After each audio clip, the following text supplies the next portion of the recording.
The Amazon delivers 55 million gallons of water into the Atlantic Ocean every second. It is believed that there may still be as many as 50 Amazon native tribes living in the rainforest that have never been in contact with the rest of the world. It's estimated that if the climate change were to increase the world's temperature by only 3 degrees Celsius, then 75% of the Amazon would be destroyed. Whilst deforestation has slowed in recent years, the Amazon rainforest is still disappearing at a rate of 1.5 acres every second, meaning the Amazon will be completely destroyed within 40 years if deforestation continues at the current rate. If you were caught in the rain in the Amazon, you would have about 10 minutes to find your umbrella.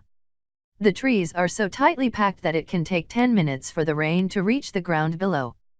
The Amazon has an incredibly rich ecosystem. There are around 40,000 plant species, 1,300 bird species, 3,000 types of fish, 430 mammals, and a whopping 2.5 million different insects. The Amazon rainforest is also referred to as the lungs of the planet because it produces more than 20% of the world's oxygen.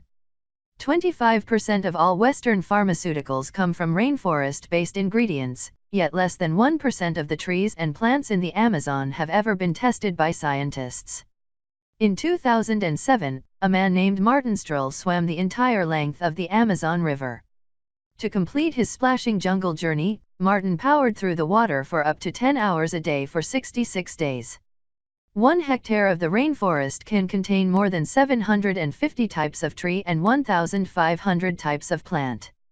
More than 80% of the world's food has its origins in the Amazon rainforest.